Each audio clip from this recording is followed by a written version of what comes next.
Welcome to another episode of Monster Monday from the Ready to Die channel. This series explores the design of a creature I have built for Pathfinder 2nd Edition. The stat block for this creature can be found over on the Monster Monday blog, as well as the Twitter and Discord, all of which are linked below. I find myself building a lot of mid and high level creatures, so I appreciate when I can make a lower level threat like this week's Remobra from Monster Hunter. As I said, this is a small monster hailing from the world of Monster Hunter, and is actually classified as a snake wyvern. Appropriate, since it does appear to be a serpent given the body of a pterodactyl or a similar creature. While they have some similarities with the likes of Noyos or Raphinos, something that makes the Remobra distinct is that they often serve as heralds or omens of elder dragons. This has left them to be considered portents of disaster, but they aren't nearly that threatening. As such, they are built as a second level animal, just a small pest for adventurers more than anything else, but one that I still had some fun designing. Speaking of which, let's go ahead and get into it. The Remobra technically isn't a wing drake, but it has the shape and function of one. It spends far more time in the air than it does on the ground. To that end, it has a high dexterity score, befitting both its serpentine shape and its flight capabilities. Its highest score after that is Constitution, which sits in between moderate and low. This is intended to represent its association with venoms and toxins as well as its habit of feeding on carrion. This then leaves it with a low strength and wisdom, which are ability scores that impact all kits but isn't specific to how the Remobra functions or fights.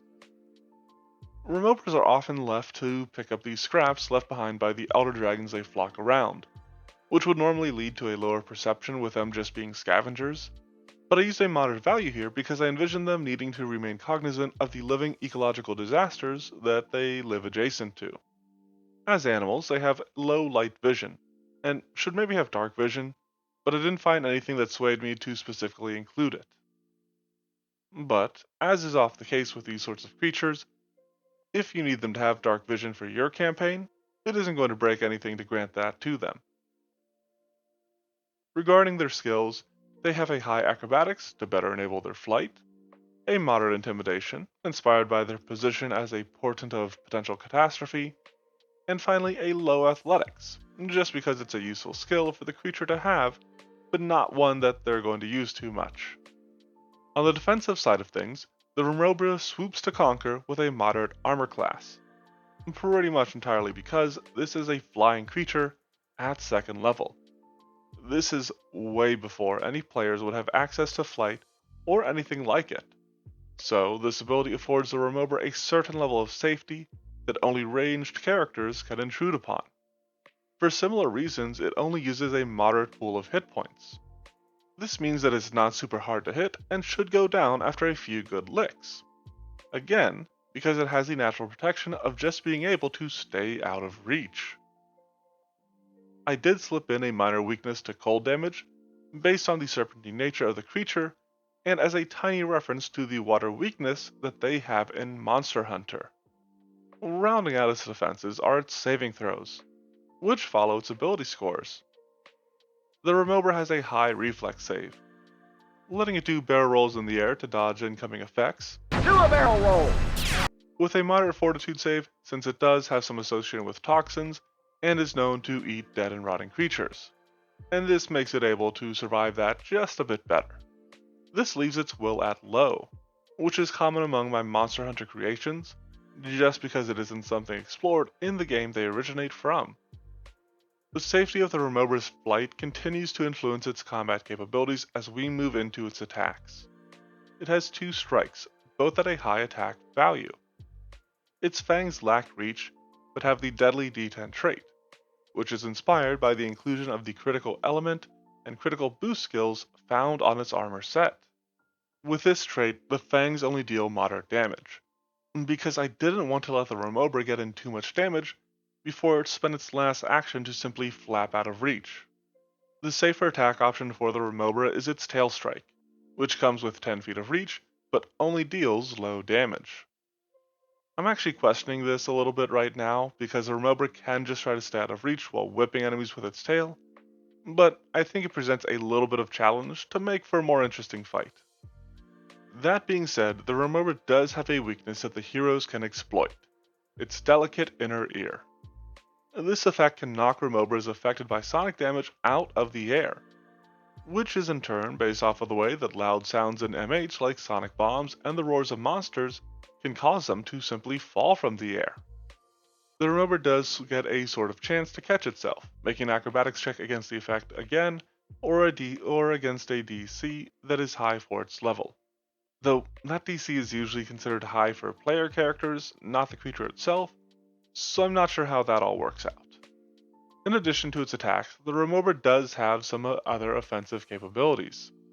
Screeching Swoop is more directly inspired by the Remobra being an ill omen, as well as their attack pattern in Monster Hunter, a swoop that they can accompany with a shriek. Creatures in range when it does so have to make a high DC will save, or become Frightened 1, or Frightened 2 on a critical failure. It's a fairly simple effect with some basis in its design on the owlbear's terrifying shriek, and it's one that the Remobra can't spam because of the immunity the creatures then receive. A more directly damaging effect can be found in its Toxic Glob, the Remobra's single range damage dealing effect. This is a small area simply targeting a 5-foot burst. It deals unlimited use area damage with a high DC fortitude save, despite it using a cooldown. Though I'll admit it is a short one. The reason that it doesn't deal more is because this poison damage has the chance of inflicting persistent poison damage to creatures that fail their save against it. That can be a nasty effect, but the cooldown does mean that the Remobra can't be trying to do this every turn, which was a wholly intentional design on my part. I did not want to give a low-level flying creature a bunch of ranged options. That can get super frustrating early on, and honestly has a chance of just wiping a party that doesn't have some ranged capabilities. That covers this nifty little dude. Like I said at the start, not a lot to it, but it was still a fun creature to work on. This venomous vermin veers into violence against valorous vectors, vying for its own villainous victory. Alright, let me tell you folks, V is a tough word to alliterate for. The Remobra makes for an excellent early encounter, and if you want to play into the whole idea of them being portents of something far worse, you could have them early in your campaign to foreshadow a big bad, or at least a particularly big monster. They could also just be used as support for a larger, but not quite as big monster, or just as a flock on their own, circling like vultures after the party survives a fight. Anyway, that about wraps it up. Be sure to let me know what you think of our creepy critter, as well as what other monsters you'd like to see down in a comment. You can check out other versions of this monster, or other creatures I've made, over on the blog, Twitter, or Discord, all of which are linked in the description. Thanks for watching, and have a monstrous Monday. Fuck this shit, I'm out. Fuck this shit, I'm out. No thanks.